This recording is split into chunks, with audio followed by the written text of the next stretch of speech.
يا حبيبي يا شفيعي يا رسول الله بأمي وأبي فديتك আসসালামু আলাইকুম এভরিওয়ান, কেমন আছেন সবাই? আশা করি সবাই ভালো আছেন। প্রত্যেক বছরের মতন কিন্তু এবছরও তারুণ্য ডাক স্বেচ্ছাসেবী সংগঠন একটি ইফতারের আয়োজন করতে যাচ্ছে। আমাদের সংগঠনের সকল মেম্বার খুবই দায়িত্বশীল এবং কর্মনিষ্ঠ, তাই তো কোনো কাজ আমাদের আটকায় রাখতে পারে না। একটি ইফতারের আয়োজন করতে গেলে খুব পরিশ্রম করা লাগে, এটা আপনারা সবাই জানেন। আর আজকে আমরা প্রায় 400 লোকের আয়োজন করতে যাচ্ছি আমাদের কেশবপুর জামে মসজিদে। কেশবপুর গ্রাম থেকে 400 জন লোক সিলেক্ট করা হয়েছে যারা রোজাদার ব্যক্তি। আমরা আজকে তাদেরকে দাওয়াত দিয়েছি এবং তাদেরকে ইফতার করানোর চেষ্টা করতে যাচ্ছি। আজকে ইফতারের আয়োজনের রান্নাটা যে বাড়ি করা হচ্ছে, এই বাড়িটা হয়তো আপনাদের খুবই পরিচিত। অলষ্টমীর অনেক ভিডিও করা হয়েছে এই বাড়িতে। আপনারা যারা কন্টিনিউ ভিডিওগুলো দেখেন হয়তো আপনাদের খুবই পরিচিত এই বাড়ি। আপনারা কি খেয়াল করেছেন? আপনাদের সাথে কথা বলতে বলতে আমরা কিন্তু ছোলাটা সেদ্ধ করে নিয়েছি এবং এখন যে কাজগুলো পড়ে আছে, যেমন ঝাল কাটা, পেঁয়াজ কাটা, রসুন কাটা এবং জিরা বাটা, সব কাজগুলো কিন্তু আমরা সেরে নিচ্ছি, কারণ এখন আমাদের অনেক কাজ বাকি আছে। তারুণ্য ডাক স্বেচ্ছাসেবী সংগঠনের সকল মেম্বার কিন্তু খুবই পরিশ্রম করে, তারা একেবারেই অলস না। দেখছেন কি পরিমাণে কাজ করছে, ছোট বাচ্চা থেকে বড় সবাই কিন্তু কাজ করছে। পবিত্র মাহে রমজান মাসের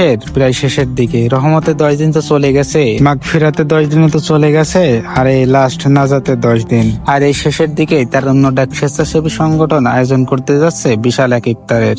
সংগঠনের সকল মেম্বারদের রান্নার কাজের অভিজ্ঞতা কিন্তু অনেক বেশি, তাই তো রান্নার জন্য আলাদা কোনো লোক লাগে না, তারা নিজেরাই একাই। হ্যাঁ, আপনারা ঠিকই শুনেছেন, সুন্দর একটা পরিবেশে কয়েকটা আঁকা তৈরি করে ভাগ ভাগ করে কাজ করা হয়েছে। এক একজন এক এক দিকের কাজগুলা করতেছে যাতে আমাদের কাজগুলা খুব দ্রুত শেষ হয়ে যায়। আমাদের সংগঠনের ফিউচার প্ল্যান, আমরা সবার সাথে মিলেমিশে একসঙ্গে থাকতে চাই এবং সুন্দর সুন্দর সময় পার করতে চাই। পবিত্র মাহে রমজানই একমাত্র অস্ত্র যা মানুষের গুনাহ থেকে মুক্তি করতে পারে। আমাদের তারুণ্য ডাক স্বেচ্ছাসেবী সংগঠনের বয়স 1 বছর পূর্ণ হয়েছে। এর মধ্যে আমরা অনেক কয়টা কাজ করে ফেলেছি। তার মধ্যে অন্যতম হচ্ছে আমাদের পুরাতন কারবালায় আমরা একটি কল পুঁতেছি, পুরো খরচ বহন করেছে আমাদের তারুণ্য ডাক স্বেচ্ছাসেবী সংগঠন। পুরাতন কারবালাটি আমাদের গ্রামের সকলের হলেও সেখানে একটি কল ছিল। আমাদের এই সংগঠনের প্রথম কাজে যাত্রা শুরু করা হয় পুরাতন কারবালায় একটি কল বসানোর মাধ্যমে। আমাদের কেশবপুর গ্রামে অনেক ছোট ছোট ছেলে মেয়ে থাকলেও তাদের আরবি পড়ার কোনো ব্যবস্থা ছিল না। আমাদের সংগঠনটি একটি ঘর নির্মাণ করে এবং সেখানে ছোট ছোট ছেলে মেয়েদের আরবি পড়ার ব্যবস্থা করেছে।